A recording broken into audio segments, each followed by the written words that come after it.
Hello and welcome. Thank God it's Friday.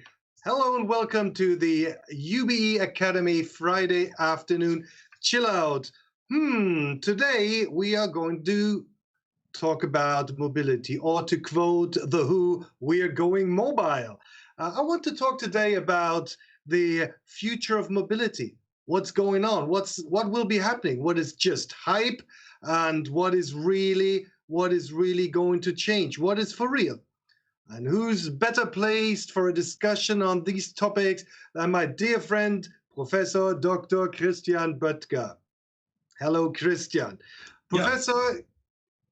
Professor Böttger, may I call you Christian? And I go back a very long way, and we're both professors at the same university. But unlike me, who spends his Friday afternoons talking and chilling, he's actually doing the work. He's a renowned expert when it comes to mobility, an expert when it comes to railway mobility. He was one of the experts supervising and analyzing the ill-fated project Stuttgart 21 a few years back. And he's the author and editor of one of the leading industry newsletters on railway mobility in Germany. So thank you, Christian. Great for coming by, and thank you for joining me today on our discussion on mobility. Yeah, thank you very much, Oliver. Thank you, Gerhard, for inviting me. Okay, I have been asked to talk a little bit about mobility, what's going on. I mean, with the UBE dealing a lot with digitalization, so we should take a look into that. And so I thought I could be telling a little bit what my view is. And okay, so, but before we do this, I know you are a man of a soft tone and voice, but also of a strong opinion, and this is why I have asked you to join you. But really, to demystify a couple of trends, let's start with a little quiz. Are you ready? So my first question is, do you have any idea how much the public transportation system has suffered due to COVID-19? Do we have a number for that? Yeah, in Germany, there is a recent number from the rail regulator, and they estimate that the entire damage for the industry is about 2.5 billion for the year 2020, which is much lower than some of the safety packages that the government has provided. So probably the real damage is a little bit lower than forecasted so far. Okay, and then the next question is, so we're both based in Berlin. Berlin is the hub, the super hip metropolitan region of e-mobility, shared economy, etc. Has car ownership gone down in Berlin over the last years? So are we really walking the walk and not just talking the talk? No, actually, the car ownership ratio is still going up in Berlin, though slowly. But if you see all the offers that we have here in Berlin with ride-hailing and car sharing and scooters and everything, you would expect that there must be any impact. However, the car ownership ratio in Berlin, it is increasing steadily by about 2% points, from 31% to 33%. And so in each year so far over the last decade, it has been increasing, and the same happening in 2020. All right, friends, as I told you, this man knows his numbers. Okay, let's kick off with the first thing that we prepared. Oil is dead. Long live oil. Well, let's assume for a minute that climate change is happening at the pace we scientists are forecasting. Do we all have to stop traveling? Are electric cars our future or our salvation? Is traveling too cheap? What are the trends here? Yeah, here in this blog, I will really focus on the topic of replacing oil-based mobility. I mean, what we have to see is currently about 20% of the emissions worldwide are coming from mobility, and the majority of that coming from individual cars, and then a big chunk still coming from freight, from trucks, and another part from airlines, and then a little bit still from sea-based traffic.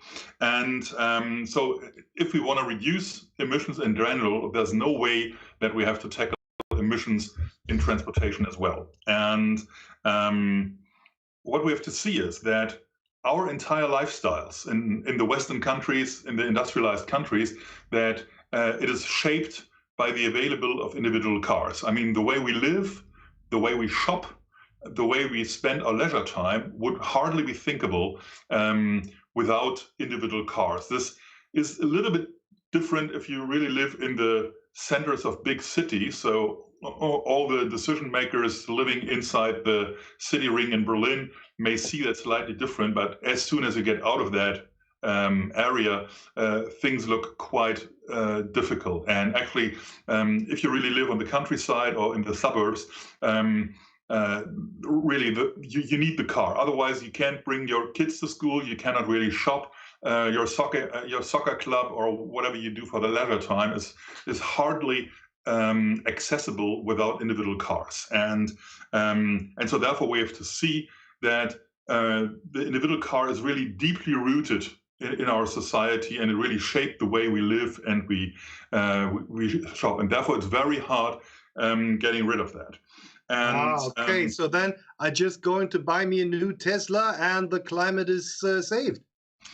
Yeah, I mean that's the next point. What was about to say is that it would be very unpopular with voters as well to tackle individual car ownership. So, and currently the idea is that I said yes, electric cars will be the solution, and all you got to do is you just plug in your electric car into the power line, and then there will be an emission-free transportation available. No, it's not. And with current figures, you may argue about details. Electric cars have a well-to-wheel emission that is close to the emission that you have in combustion cars. And so at the moment, ecologically, there is hardly an advantage of really having electric cars.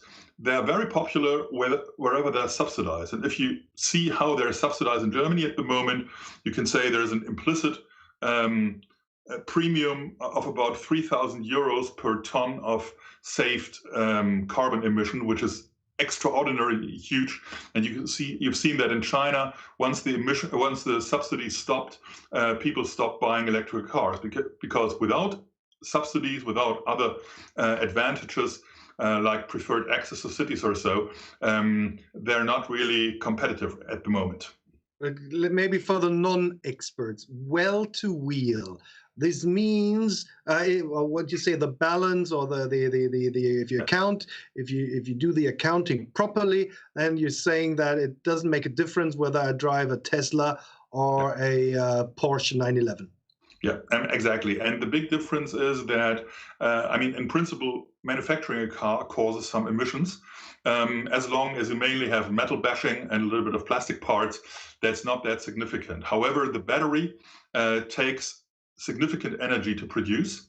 And if you include this, then actually some of the theoretical advantage of having an electric car will disappear because you already consumed so much energy producing the battery. And if you include that into the calculation, that means from the production of the car up to the scrapping of the car, if you include that and see what is the total emissions that you need, then the advantage of the electric cars in terms of emissions is diminishing currently. This will be better as far as we have a better mix in our energy consumption.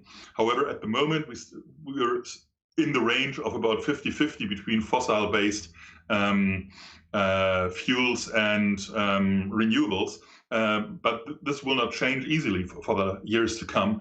And that means currently you can see the advantage is quite low, really having an electric car in terms of emissions. And so we do have to stop traveling then.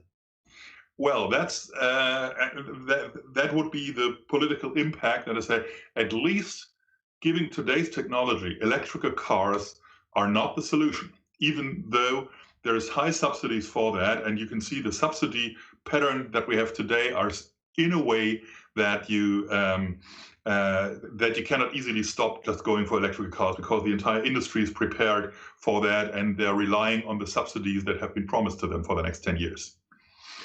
So no, my problem is I truly hate mass transportation. I hate trains. I hate everything where I'm not in full control of my of who's sitting next to me. Why don't we have electric cars that drive by themselves? Is autonomous driving, uh, does Mhm. it play any role? Because I understand if the energy balance is not really that favorable for electric cars, is autonomous driving improving, or has autonomous driving the potential to improve this dismal performance of electric cars? Yeah, I think you really have to separate that. I mean, there is no direct link between electrical cars and autonomous driving. It's a different thing. And if you say, what is really the point about autonomous driving? As long as you have individual cars, that means you want to go from your house to the university. You got to transport yourself. So if the car goes autonomous, you have some more time to relax or read a magazine in the morning. However, you still will be in the car. So the advantage is quite low, yeah, because you'll be sitting in the car anyway. And most trips in Germany are done by one person only. Might be different if you want to pick up your son in the soccer club. You could send the car on its own if you really had an autonomous car available, but that's only a minority of the trips that we have today. So it's a little bit different as soon as you think of a commercial car. And there clearly there's an advantage if you could really substitute the driver. But still, it's going to be expensive. And if you could say, what is it? A taxi at the moment in Germany, it costs about 1.6 or 1.8 euros per kilometer. And about 50% roughly is for the driver. And if you replace the driver, you need a little bit for technology and supervision. And so that means you talk about something in the range of €1 per kilometer. This will not be the way how we're going to be transported in the future. Yeah. And so I cannot really see what is the big point, the mass point of autonomous driving, and how this is really going to reshape mobility right now. And There's one thing when is this going to be the transport of the future? There's another thing that I see rarely discussed in the public, and I wonder what's your take on it. We both traveled extensively in the last 10 years and 12 years to China, and you see and we have let's say observed with a lot of interest the social scoring system that developed, that basically people receive bonus and malus points for their activities and how they behave. Well, my concern is that if you have autonomous driving, you're really giving away a substantial amount of individual liberty. Because why can't you just ban me renting a car? I just have an Uber block in my smartphone. I can't hire those cars. Okay, that's not really related to autonomous driving. I mean, autonomous driving, first of all, would mean you have your private car, but you can sleep while the car is driving. Yeah. So, and if we talk about different business models, we'll come to that in a moment. But I mean, in general, what you have to see is autonomous drives will generate additional data, and I mean, all the legal impacts. The question on who takes responsibility for all kind of traffic accidents. For example, what about the social control that the bus driver has in a school bus? Yeah. So all this will disappear, and so I think there is a couple of things where no one really thought about yet, and so I really cannot see what problem is really solved with autonomous driving in its own. Yeah, and so we can maybe leave that aside. And I mean, your question could be asked when we talk about shared mobility. Yeah. Yeah, that's why don't we go over to shared mobility? Yeah. There's one thing, and maybe I kick off with shared mobility with my take. My feeling, when COVID-19 kicked in, if I was an investor, I would have started to short sell all these mobility startups, because my first assumption was, okay, now COVID-19 is kicking in, mobility is reduced, especially leisure-driven mobility, leisure time mobility, going from A to B as a tourist, etc. So the first companies that would go bust were bars, restaurants, and scooter rentals. interesting enough, whenever I drive with my car into the city of Berlin, as you just said, I still see a lot of them scooters. So that's something that really surprised me. I thought they would drop like flies, but obviously they haven't, which is good for them and good for the investors.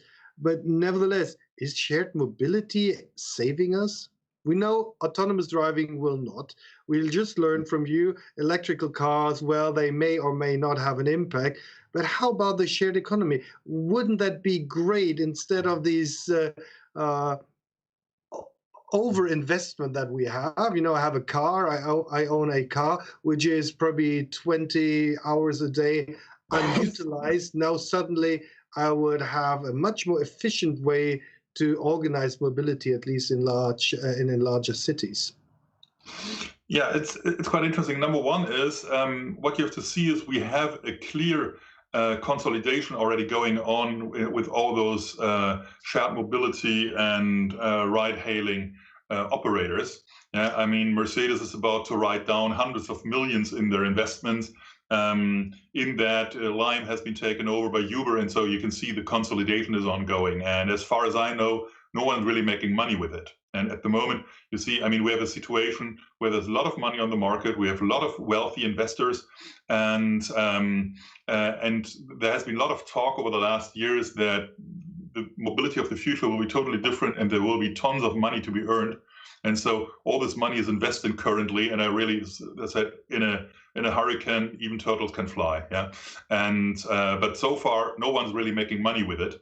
And the other thing is, if you take it from an ecological point of view, you can see that all surveys are showing that currently that shared mobility models or ride-hailing, whatever you look at, that they are mainly replacing walking or public transport. Yeah, no one is abandoning their own cars, but actually you take trips that you would have taken by taxi, you would have taken by subway or so. You may take them with a ride-hailing service or with a shared car, but actually no one is replacing their individual cars. And you can see the car ownership is continue to grow, and there is an impact. But then you really talk about a limited number of big cities, for example, where ride-hailing is replacing taxis. And if you take the inefficiency of taxi system, think of New York with the inefficient regulation with its medals, where someone not working at all is making an awful lot of money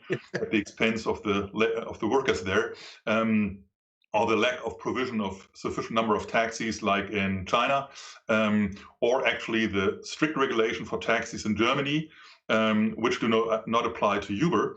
They make it attractive. They cause a niche, but basically the niche is just because they say, well, we have red tape in the existing industry, but we allow others to ignore those rules. We allow them not to pay taxes. We allow them to evade social security rules, etc. And that causes some of the attraction. But if you strip that, I think there's a little left for these models. And on the other hand, you have to see.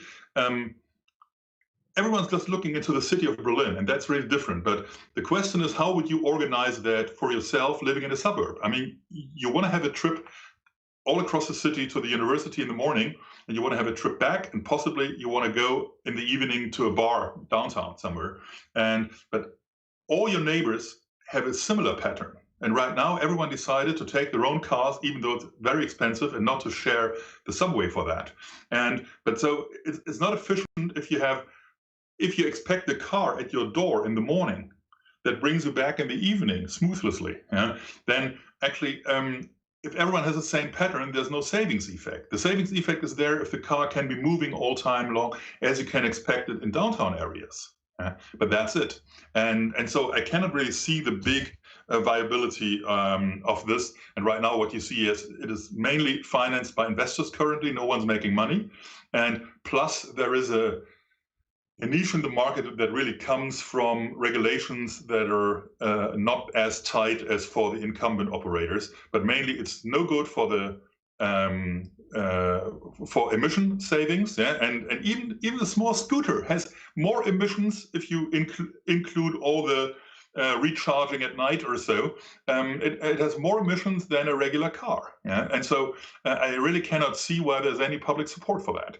But it just sounds that hip was to look into that new was really weird. I remember the first time I saw these big lorries at nighttime in Berlin, bringing all these scooters back to base so they can be recharged. And I just looked at it and said, well, I may have no idea about mobility, but I know a bit about business models. This is not a scalable business model. And then a week or so later, I think maybe you want to tell the story. You went to a conference where the public infrastructure, public transport guys were gathering, and it was their annual ballyhoo. And I think one of these scooter companies, they were presenting their business and their models, and it was quite eye-opening how they believe they could finance themselves. Maybe you want to talk about this, because I thought that was hilarious.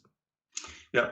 Okay, but if we go on, looking at the time, the question is there any additional effects that we didn't look at if we combine certain things? For example, is there a new business model if we combine shared mobility and autonomous driving? In theory, it could be. I said, yeah. Okay, we have, if a autonomous driven car is driving all the time, it's picking up and dropping off passengers, you don't have to look for any parking spots or so. There might be additional efficiencies. However, if you look at them, I don't think they are really impressive. And so at the moment, there's really a fashion that I said, if we mix together all those three things, somehow something great will come out that will really transform mobility. And right now, I really cannot see that. And I think on the one hand, it's fair to look into new technologies and into new business models. But if you see how easily at the moment rules are changed for that and money is funded for those new models compared to the existing way to efficient mobility, which is public transport, I think it's just not the right movement that we have at the moment. Is COVID-19 a game changer or an accelerator? As we know, when it comes to home office, working remotely, etc., COVID-19 has just basically accelerated trends and tendencies that were obvious or slowly evolving already. Now, COVID-19 has hit the public transportation and the mobility sector, maybe not as hard as predicted, but nevertheless, it has. Is it a game changer? It's very hard to predict. You can see there's a lot of studies at the moment suggesting that our leisure time spending will change a little bit, and that people will work more in the home office and that business travel will suffer. I'm not too sure this is going to happen. I mean, the question is COVID really there to stay? I mean, I'm always an optimist and say it's going to be eradicated. We're going to find better treatments for that. This has been forgotten over the last month, even though there has been some progress as well. And we don't know how efficient the vaccination really is going to be, but still I'm quite optimistic that it's going to go away.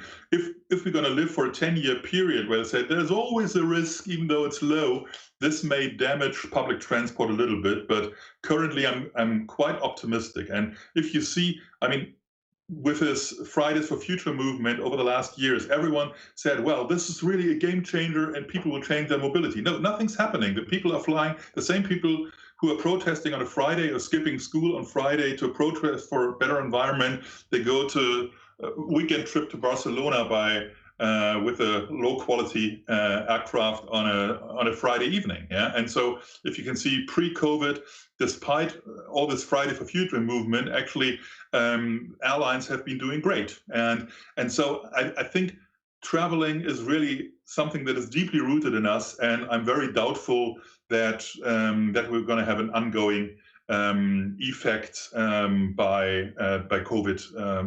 So I think it will switch back quite easily after that. But to be fair, a lot of experts think different. Okay.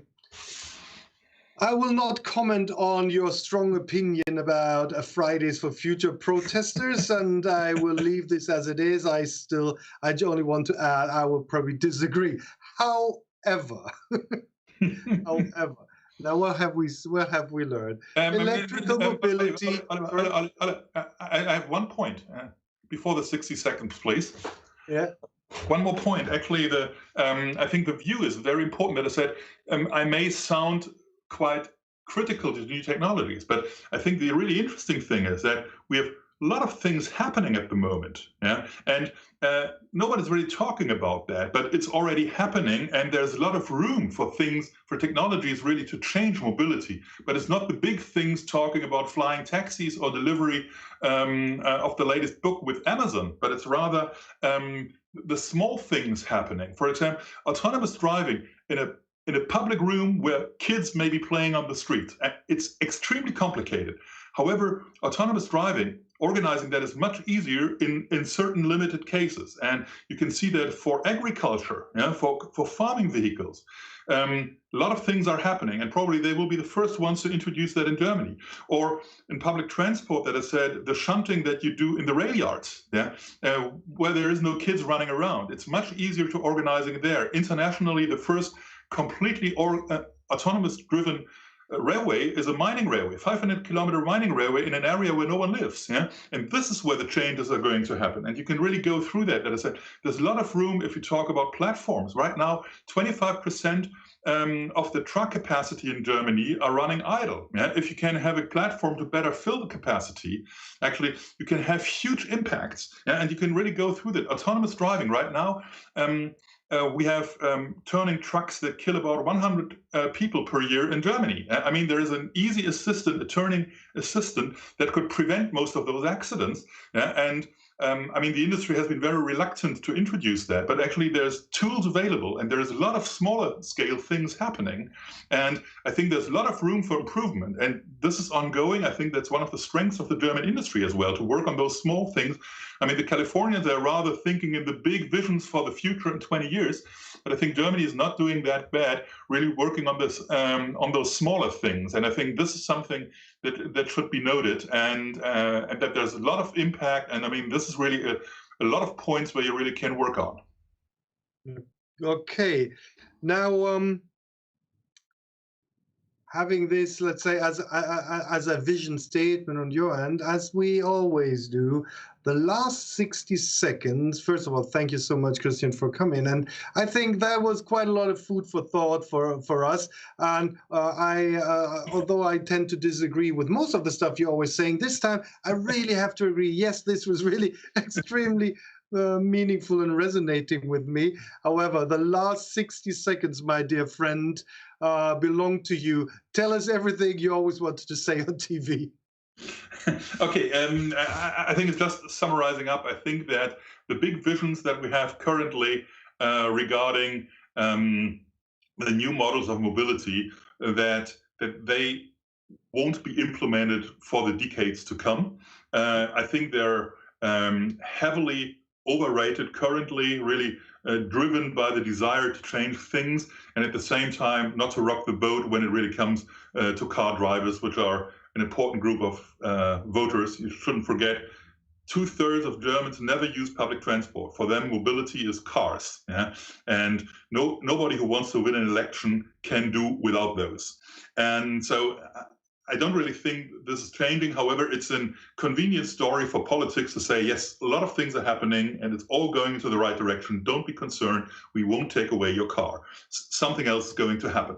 And however, I think there's a permanent task of really trying to change mobility to make it better. And I think it's rather the incremental changes that we can do, and really part of the entire value chain in transport really has a lot of room for improvement. And I think, there's a lot of smaller items where you can really work on, and where the industry can work on really to make them better when it comes to planning, when it comes to digital products. And this is how we can mobility better on incremental ways. Still, it would be better if we could go big steps, but we just have to admit that a majority of voters will not be supporting that currently. That's it. Thank you, Christian. Thank you, everybody. Thank you for watching. Thank you, Gerhard, for producing this. This was episode 35 of the UBE Academy Friday Chill Out. Stay tuned. Next week we will dive into crazy and fantastic entrepreneurial business models. So far, stay healthy, always wear a mask, and yes, use public transportation even in times like these. It obviously is not as dangerous as I thought it was. Thank you very much, and bye-bye. Mhm.